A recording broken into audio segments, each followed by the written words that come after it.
Bienvenue à Brothers View, un podcast où on essaie d'apporter différentes perspectives. en gardant un point de vue biblique. Moi c'est Raphaël. Et moi c'est Michael. Dans ce dernier épisode de notre série sur les relations, on va terminer seul, parce qu'on va parler du célibat. C'est un tas de jokes.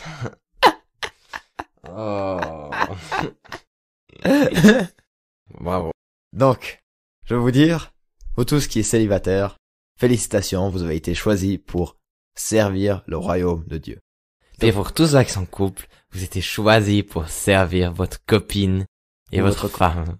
Ou votre copain, du coup. Et votre mari. Oui, moi de oui. Bon, pourquoi c'est important quand même de parler de célibat? Enfin, pourquoi moi j'avais à cœur? C'est parce que on peut dire l'église, même la société, a un peu idéalisé l'idée du couple. Donc, le fait d'être en couple, c'est le Graal, c'est le but de la vie. Alors, comment est-ce qu'on doit répondre? Comment est-ce qu'on doit réagir si quelqu'un n'est pas en couple? Est-ce qu'on doit le lapider? Ben, ça c'est toutes les questions qu'on va se poser. Est-ce que Mickaël, est-ce que t'as quelque chose à dire? Non, mais en gros, t'as bien expliqué ce que je t'ai dit. Ben, est-ce qu'il y a un passage biblique qu'on peut dire, ouais, ça c'est du célibat? Non, moi j'ai rien vu, hein. T'as rien vu exactement, il y a rien. Enfin si, il y a Paul qui écrit, mais tout de même, un passage est cité, et je dirais que c'est plutôt faussement cité, parce que on a dans Matthieu 19, versets 10 à 12, est-ce que tu voudrais le lire? Oui. Et dans ce texte, il est cité, ses disciples lui dirent, si telle est la condition de l'homme vis-à-vis de la femme, il vaut mieux ne pas se marier. Il leur répondit, tous ne comprennent pas cette parole, mais seulement ceux à qui cela est donné. En effet, il y a des eunuques qui le sont dès le ventre de leur mère, d'autres le sont devenus par les hommes, et il y en a qui se sont faits eux-mêmes eunuques à cause du royaume des cieux. Que celui qui peut comprendre comprenne. Donc, ce passage n'est pas simple, ça vient juste en fait après le passage sur le divorce, qu'on avait déjà une fois cité dans un épisode précédent, où en fait, les disciples après ils répondent, mais qu'est-ce que ça sert du coup de se marier si on peut pas se divorcer si facilement? Et là, ils citent justement aussi le truc que il y a certains qui sont eunuques, donc ils ne sont pas fertiles. Dans le truc biblique, c'est qu'ils refusent le mariage. Ah, le eunuque. Ouais. Ah, c'est une différente interprétation. Bon, Ok. je te dis. Donc, et Jésus répond justement qu'il y a certains qui sont eunuques dès la naissance, etc. Non. Alors, il y a deux interprétations. Une fois, c'est l'interprétation, oui, célibat, ça parle du célibat. C'est aussi comme ça que les prêtres catholiques argumentent leur célibat. C'est avec ce texte-là. Et l'autre interprétation, ça parle juste du divorce. Ça veut dire que si quelqu'un est infertile, il ne devrait pas, c'est pas une raison pour que la personne doit être divorcée. Voilà. Ça, c'est juste pour le dire. Donc, c'est un texte compliqué. C'est pas forcément le passage pour le célibat. Le deuxième passage, qui est bien plus cohérent, c'est Paul aux Corinthiens dans Corinthiens 7. Alors, c'est plusieurs passages dans tout le passage parce il parle en fait du mariage et du célibat. Je voudrais que tous soient comme moi, mais chacun tient de Dieu un don particulier. L'un d'une manière, l'autre d'une autre. À ceux qui ne sont pas mariés et aux veuves, je dis qu'il est bien pour eux de rester comme moi. Mais s'ils ne peuvent pas se maîtriser, qu'ils se marient. Car il vaut mieux se marier que de brûler de désir. Si toutefois tu te maries, tu ne pèches pas. Et si la jeune fille se marie, elle ne pèche pas. Cependant, les personnes mariées connaîtront des souffrances dans leur vie, et je voudrais vous les épargner. Or, je voudrais que vous soyez sans inquiétude. Celui qui n'est pas marié se préoccupe des affaires du Seigneur, des moyens de plaire au Seigneur, alors que celui qui est marié se préoccupe des affaires de ce monde, des moyens de plaire à sa femme. Il y a aussi une différence entre la femme non mariée et la jeune fille. Celle qui n'est pas mariée se préoccupe des affaires du Seigneur, afin d'être sainte de corps et d'esprit, alors que celle qui est mariée se préoccupe des affaires de ce monde, des moyens de plaire à son mari. Ainsi, celui qui se marie avec sa fiancée fait bien, et celui qui ne se marie pas fait mieux. Donc ça c'est le deuxième passage, et voilà, Paul il dit, faites comme moi, ne mariez pas, et c'est comme je dis au début, félicitations, du coup vous pouvez servir Dieu, vous avez du temps pour servir Dieu. Après il y en a qui disent aussi que Paul avait plutôt l'impression que Jésus revient bientôt, donc ça sert à rien de se marier. Mais tout de même, l'idée du célibat, l'idée de tout ce qu'on a parlé dans cette série, c'est pas vraiment applicable à la Bible dans le sens que on peut pas projeter nos points de vue sur la Bible pour trouver des solutions. Justement, c'est un autre contexte, c'est un contexte où où on se marie bien plus vite et du coup, on se marie aussi pour d'autres raisons et voilà, il y a d'autres complexités, le monde est différent.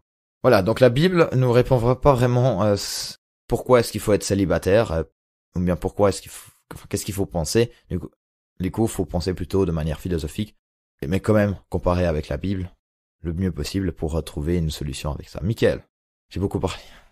C'est ça que Michael, philosophe, vient accompagner cette discussion. Tout à fait. Pour moi, comme c'est aussi un peu marqué dans la Bible, c'est que le célibat, c'est le temps pour se trouver déjà, se comprendre. Dans la Bible? Non, le lien viendra après. Ok.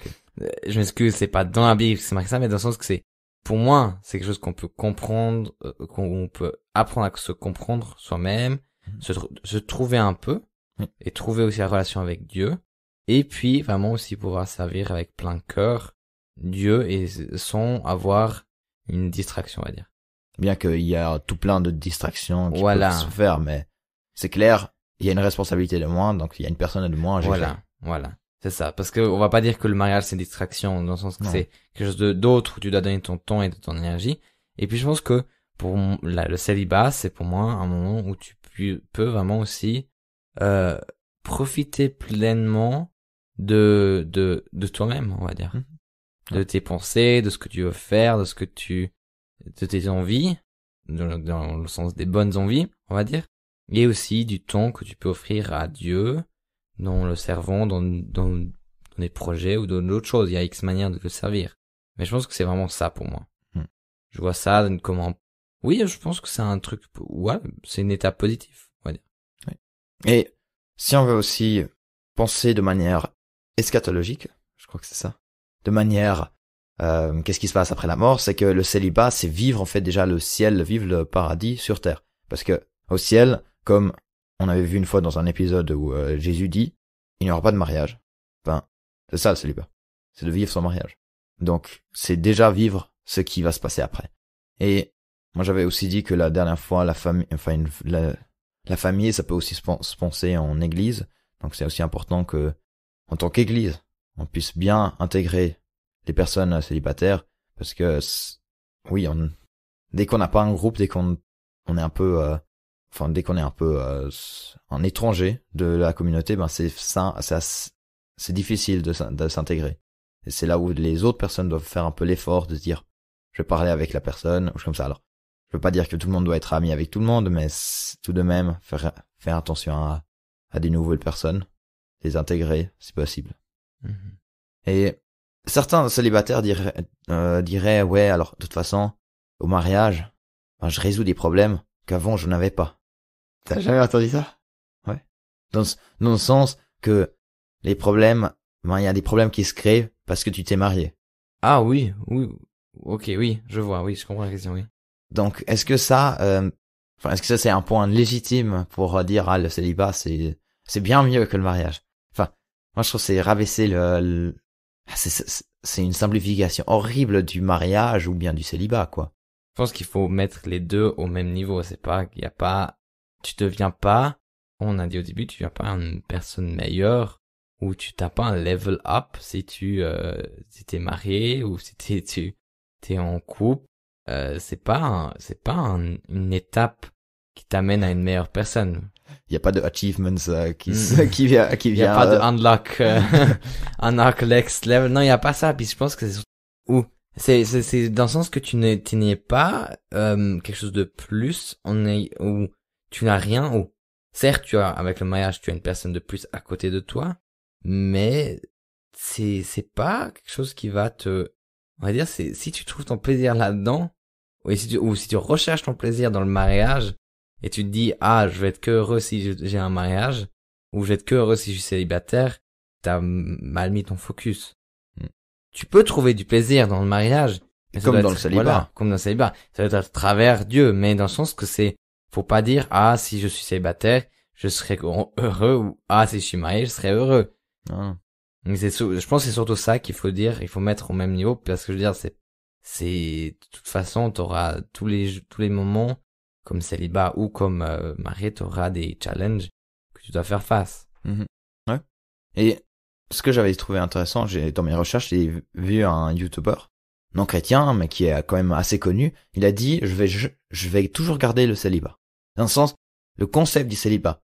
Il a, je sais plus si c'est une copine ou bien sa femme, mais en tout cas, il a dit, quand je veux me préparer pour quelque chose ou quand je dois faire un gros projet, je veux dire à ma copine femme, ben, je prends un moment de célibat, on se voit plus.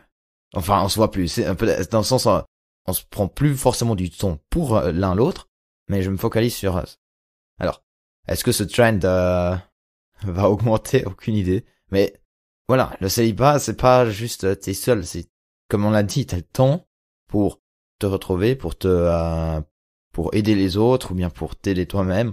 Mais c'est horrible. J'ai Jordan Peterson qui m'est venu. Quoi? Il a dit ouais ben si tu trouves personne à 40 si tu trouves personne ben beaucoup de plaisir à 40 50 ans hein, où il y a la solitude qui arrive. C'est bien plus simple de vivre sur terre avec une personne.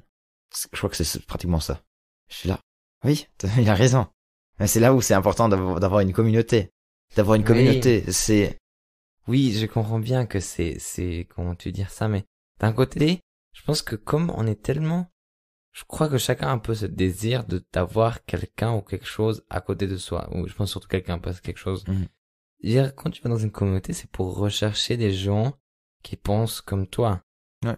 Tu vas pas aller tu vas pas aller maintenant on prend un exemple, si t'es de droite, d'aller dans des endroits de gauche pour chiller avec eux, ça sera pas, peut-être t'auras des bonnes discussions, tout dépend, mais t'as pas la même pensée de vie et comme ça qui va qui va rendre la chose difficile, que tu te sens accepté et aussi aimé, on va dire.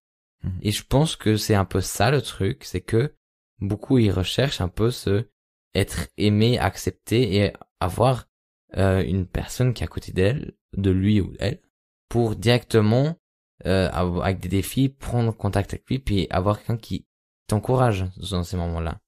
Mais c'est vrai qu'on peut, c'est ça qu'on peut dire, oui, le célibat, c'est une étape de vie. Non.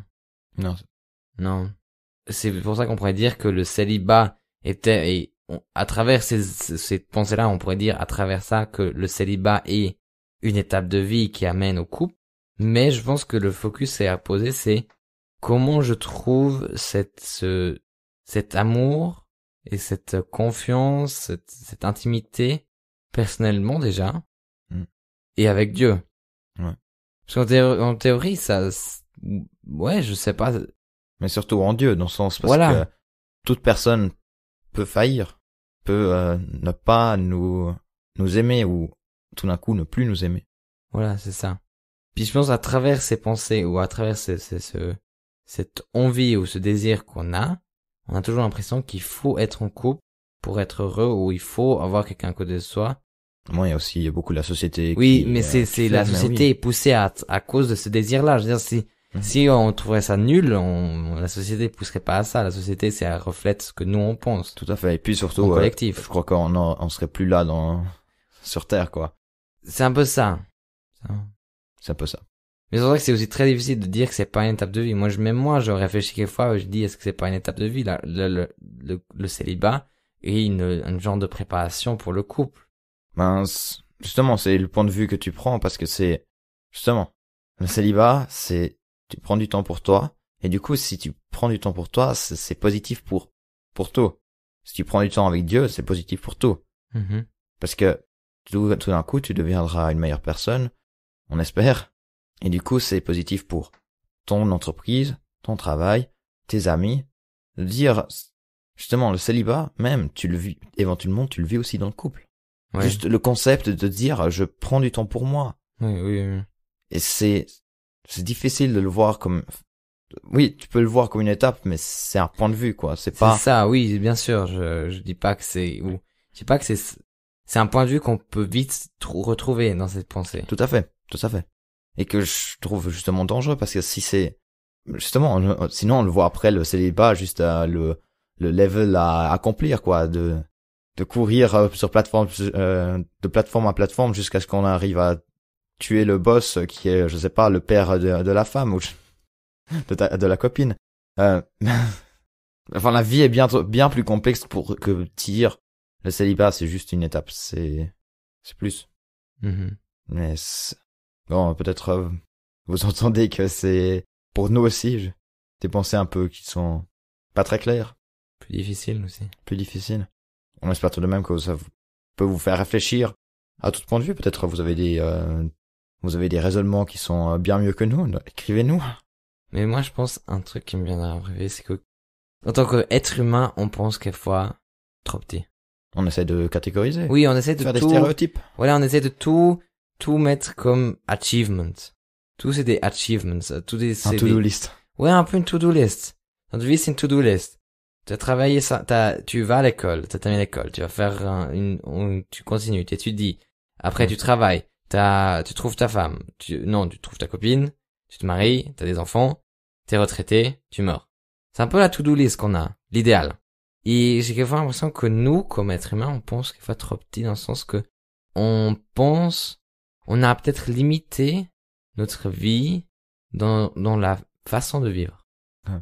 Et on limite à travers ça aussi un peu ce que Dieu pourrait amener dans chaque stade. Enfin, stade. Stade ou dans le sens, chaque, ouais, on va dire stade, parce qu'on va dire chaque match de vie. Ouais. Comme dans un stade de foot. Un match qui se passe où t'as un ennemi, t'as un adversaire qui a une challenge que tu dois surpasser, tu dois passer, et le but c'est pas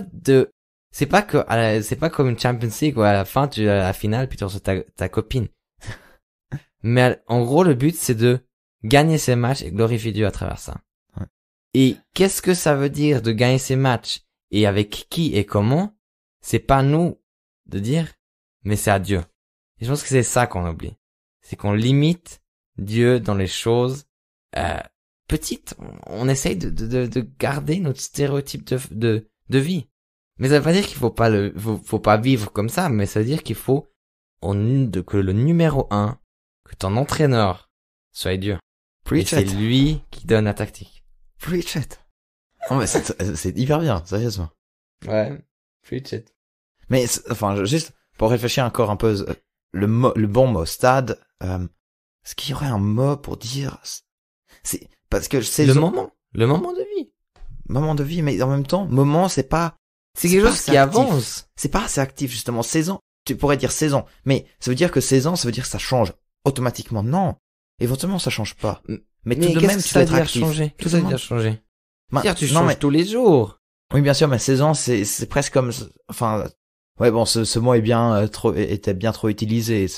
Ouais, je suis à l'hiver, bientôt, il y a le printemps, ça va à nouveau aller, non. Prends plus de temps avec Dieu, je te dis. Non, mais, le moment, je trouve, c'est presque pas assez actif. Parce que Oui. stade, justement, dans ton truc. Non, stade, je vois ce que tu dis. Ah oui, non. Stade, justement, c'est un peu trop le truc, ouais, éventuellement tu augmentes, mais c'est, Phase. mais aussi phase. Oui, C'est difficile, faut le dire. mais je pense aussi, le problème c'est que si on dit phase ou stade, qui est un peu moins, certes, c'est aussi quelque chose qui évolue, qui continue, Ça. mais l'histoire c'est surtout, faut pas voir le célibat comme étape, mais chaque jour comme étape. Et Puis là, c'est juste. que éventuellement, c'est pas, enfin, justement, les phases, les stades, quand tu augmentes, si on veut garder quand même cette idée que nous, on l'a tellement, c'est pas forcément une copine, non, c'est, justement, des meilleures relations avec la famille, des meilleures relations avec au travail, même, un meilleur environnement de travail. Oui. Ou se trouver soi-même, trouver ses intérêts, trouver ses loisirs, Alors, ses envies. bien sûr, hein, on espère que tout ça, ça fait un positif. Je ne dis pas que ça vient toujours positif. Il y a bien sûr aussi la dépression, je sais pas quoi. Mais, enfin bon, ça c'est, là on ouvre à nouveau un autre sujet. Mais tout de même, on espère justement d'aller plus loin. Mhm. Mais en sachant que éventuellement demain n'existe pas. Mais voilà, on garde le cap sur Dieu. Ça c'est C'est ça, parce que plus important. si on reprend l'exemple des matchs, tu peux perdre des matchs aussi. Mais la coupe, on l'a déjà. Ouais. Dieu l'a déjà reçu. Enfin, gagné, acheté, comme vous voulez le dire. Puis, Dieu, il va t'entraîner, il va continuer. Et Par tu vas le- re-aller au match. Par le Saint-Esprit. Voilà. Et c'est ça qu'il faut pas oublier, c'est que, comme t'as dit, il y a on va dire, il y a des hauts et des bas, mais dans le sens que c'est normal que des fois on est aussi un peu surpassé. Enfin, bien que aucune tentation n'est trop grande ne sera trop grande pour vous. Amen, on espère. Enfin, c'est Dieu qui le promet dans la Bible. Théoriquement, on ne devrait pas être surpassé. Oui. Théoriquement. Mais on est humain et puis on fait beaucoup de fautes. Alors, on a beaucoup parlé de comment penser, Comment voir le célibat? comment voir le célibat, mais maintenant, comment le vivre. Est-ce que moi, personnellement, je le vis bien? Oui, voilà, je reconnais quand même que j'ai du temps. Que j'ai du temps pour moi, que j'ai du temps pour les autres, pour d'autres projets, quoi. Mais, comment le vivre sainement dans le sens que, de pas toujours espérer que, ma copine, ou je trouverai une copine le lendemain, ou je sais pas quoi, c'est difficile. Et, quand on parle aussi des pulsions sexuelles, ben, la vie n'est pas simple. Après, donc, pulsions sexuelles, comment est-ce qu'on gère les pulsions? Est-ce que t'as des tips, Mickaël? Je pense que c'est surtout comprendre d'où il vient. Et un truc que moi je trouve aussi important, c'est de pas les voir négativement, dans le sens que c'est naturel. Mais le truc qui est négatif, c'est de ce qu'on fait avec. Ouais, tout à fait. Et un truc qu'il m'a aussi une fois dit, qui était très intéressant, que quelqu'un m'a aussi une fois raconté, il m'a dit, le mieux que tu fais, c'est que tu utilises ces pulsions sexuelles dans des choses positives, dans le sens que comme c'est une pulsion, c'est une énergie, Ouais. c'est une impulsion que tu peux utiliser dans d'autres choses. Alors il disait, lève-toi et fais du sport, parce que t'auras de la force, t'auras la pulsion. Certes, c'est plus difficile que ce qu'on pense. Et surtout que après d'avoir fait du sport et t'as toujours encore cette pulsion, C'est plus difficile. c'est difficile. Voilà. Et enfin, je vois ça, moi je pense plutôt dans le sens, c'est chaque jour suffit sa peine. Donc, chaque jour, on essaye de combattre avec Dieu, à côté de Dieu, derrière Dieu des fois, ce combat. Mais en tout cas, alors, pulsion sexuelle déjà, qu'est-ce que c'est un péché? Enfin, qu'est-ce que c'est mauvais? Je pense que la masturbation en elle-même, bon déjà, il n'y a pas de verset biblique qui se parle spécifiquement de ça. Donc c'est pas forcément négatif, même. Vous allez sur internet, vous allez trouver le côté qui dit c'est très bien, il faut, et puis l'autre côté qui dit c'est mauvais, un peu, enfin, bien sûr sur internet il y a de tout, mais ce qui est, je pense, mauvais d'un point de vue, enfin, plus ou moins objectif, c'est la pornographie. Alors, je vous laisse faire les recherches pourquoi ça serait mauvais ou je ne sais pas quoi. Bien sûr, vous allez trouver aussi les raisons pourquoi c'est bien, mais un bon site c'est Fight the New Drug. Eux, ils ont aussi pas mal de ressources, mais voilà. C'est aussi toujours à regarder de manière critique, chaque source. Même la Bible, faut la regarder de manière critique. Ça c'est pour un prochain épisode, un jour. Un jour. Mais, bon, voilà, ça c'est pour moi, mon point de vue. Mickaël, t'as encore quelque chose à rajouter? Non, je pense que ce que tu as dit est juste. C'est surtout, en gros, comme tu as dit, pour clarifier encore une fois, c'est vraiment après la consommation de pornographie, pour satisfaire les pulsions sexuelles, qui est un péché. Puis je pense que, comme voilà, c'est aussi un travail qui se fait sur soi-même, pourquoi on a ça, pour comment on essaye de gérer ça, et je pense que aussi une bonne option, c'est si on doit en parler à une personne, d'avoir une redevabilité, quelque chose qui est aussi très facile, dans le sens, un système qui aide assez facilement, parce que tu veux pas que l'autre personne soit déçu de toi-même, mais c'est aussi difficile. Sérieusement, hein, moi je pense que j'ai pratiquement essayé tous les solutions possibles pour l'instant, il y en a aucun qui est vraiment satisfaisant. Pour certains, une chose fonctionne, pour certains, une autre chose fonctionne. Enfin, en tout cas, ce que je vous encourage, si vous avez des problèmes avec la pornographie, c'est de continuer à le battre, de continuer à chercher des solutions, et différentes solutions. Et peut-être, oui, vous allez vivre la victoire sur ce combat dès que vous serez mort, donc pour le paradis. Mais éventuellement, vous serez déjà libéré avant, et ça, je l'espère et je prie aussi pour vous. Donc, je pense qu'on a bien parlé. On a tout vu. On a tout regardé, qu'est-ce que ça peut être le célibat, on espère. Sinon, vous pouvez nous écrire, parce que en 2 semaines, il y a l'épisode FAQ. Donc, allez sur notre page Instagram, Brothers View. brothers.vieux. Est-ce que tu voulais Non, et pour moi aussi c'est tout. Je crois qu'on a tout. Est-ce que tu as un mot, enfin une phrase pour conclure tout ça, pour résumer tout ça avant que... Alors, oui, j'ai une petite phrase. Vas-y. Joue ton match avec ton entraîneur, Dieu. Voilà. Cours ta course en ayant Jésus devant toi. Enfin, comme but. Et sur ceci, merci d'avoir écouté Et au prochain épisode de Brothers View.